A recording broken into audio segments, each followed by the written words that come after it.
প্রথমে আমি এই ন্যায়ভিত্তিক আন্দোলনে যে সমস্ত মানুষ শহীদ হয়েছেন তাদের রুহের মাগফিরাত কামনা করি, কিন্তু একই সাথে এই হত্যাকাণ্ডের বিচার চাই। তার কারণ হচ্ছে যতক্ষণ পর্যন্ত জাতি হিসাবে এই হত্যাকাণ্ডের বিচার আমরা না করব তাদের আত্মা কোথাও শান্তি পাবে না, তাদেরকে আমরা কোথাও জবাবদিহিতা করতে পারবো না। আমি শুধুমাত্র যারা মারা গেছেন সে সমস্ত পরিবারের মা বাবা বা সদস্যদেরকে বলি না যে আপনারা শান্তি খুঁজে পান। আমি প্রার্থনা করি যে আমরা সকল মা বাবা এই দেশের শান্তি খুঁজে পাই। আমরা কেউ শান্তিতে নেই। কোনো মা কোনো বাবা এই হত্যাকাণ্ড দেখার পরে, কোনো ভাই কোনো বোন এই হত্যাকাণ্ড দেখার পরে শান্তিতে থাকতে পারবে না। চোখ বন্ধ করলে আবু সাঈদের কথা মনে হয়, চোখ বন্ধ করলে আইমানের কথা মনে হয়। একটা সামরিক সাজোয়া যান থেকে একটা শরীর, একটা জীবন্ত শরীরকে রাস্তায় ফেলে দেওয়া হলো। সে জীবিত ছিল, তাকে ডাক্তারের কাছে নিয়ে যাওয়া হলো না। এই দেশে আমরা শুনলাম গুলিবিদ্ধ অনেকে হাসপাতাল থেকে হাসপাতাল ছুটেছে, তারা আন্দোলনকারী বলে তাদের চিকিৎসা হয় নাই। ধিক্কার জানাই এই চিকিৎসা ব্যবস্থাকে, ধিক্কার জানাই এই বিচার ব্যবস্থাকে যা আজ পর্যন্ত ন্যায়ের পথে, এই বাচ্চাগুলোর জীবনের অধিকারের পথে কোনো রকম ভূমিকা রাখেনি। আমি এই হত্যাকাণ্ডের জাতিসংঘের অধীনে তদন্ত চাই, আমি জাতিসংঘের অধীনে তদন্ত চাই। আমরা এর আগে 21শে আগস্টের গ্রেনেড হামলার বিচার বিভাগীয় তদন্ত দেখেছি না? সেখানে কি জজ মিয়া সৃষ্টি হয় নাই? হয়েছিল। কাজে আমরা নিরপেক্ষ, সুষ্ঠু, একেবারে স্বচ্ছ এমন বিচার দেখতে চাই যা হবে জাতিসংঘের অধীনে।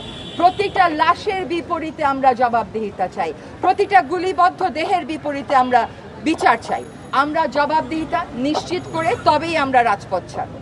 আমরা বিচার চাওয়ার পাশাপাশি একই সাথে প্রশ্ন করতে চাই, এই ছাত্রলীগ, ছাত্রদল, এই অস্ত্রধারী ছাত্র সংগঠনগুলো কাদের সৃষ্টি? সেই নষ্ট রাজনীতি আমরা বন্ধ চাই।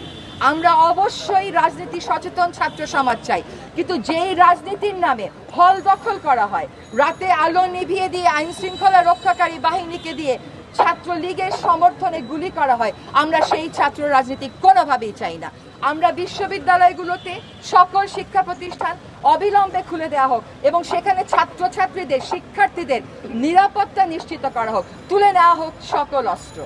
আমাদের আইন শৃঙ্খলা রক্ষাকারী বাহিনীর ভাইয়েরা এখানে আছেন, আপনাদের কাছে সনির্বন্ধ অনুরোধ, আর একটা গুলিও চালাবেন না, আর একটা গুলিও যেন কোনো মানুষের বুকে, কোনো মানুষের গায়ে আঘাত না লাগে। যে মানসিক আঘাত আপনারা দিয়েছেন তার ফলে মেরে তো ফেলেছেনই, যে মানসিক আঘাত পুরো জাতিকে আপনারা দিয়েছেন।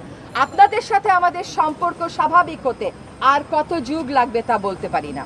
আমরা নাকি সিঙ্গাপুর হয়ে গেছি, এতগুলো বাচ্চা মরলে সিঙ্গাপুরে একটা মন্ত্রীও পদত্যাগ করতো না? এটা হতে পারে? এতগুলো লাশের উপরে দাঁড়িয়ে থেকে পুরো ক্যাবিনেট যেরকম ছিল সেরকমই থাকবে? একটা মন্ত্রীর দায় নিয়ে পদত্যাগ করবে না? আমরা দায়ী সকল মন্ত্রীর পদত্যাগ চাই, আমরা বিচার চাই জাতিসংঘের অধীনে, আমরা শিক্ষার সুষ্ঠু পরিবেশ চাই, আমরা বলিষ্ঠ ছাত্র রাজনীতি চাই যেখানে অস্ত্রের ঝনঝনানি আর টাকা থাকবে না, আর আমরা দায়ী রাজনীতিবিদদের বিচার চাই, জবাবদিহিতা চাই। আপনাদেরকে ক্ষমা চাইতে হবে। আমরা প্রত্যেকটা বাবা মা, শহীদের বাবা মায়ের কষ্টের মতন কষ্ট বুকে নিয়ে আছি। আমাদের কেউ আর যদি জিজ্ঞেস করে কেমন আছেন, ভালো আছি বলতে পারি না।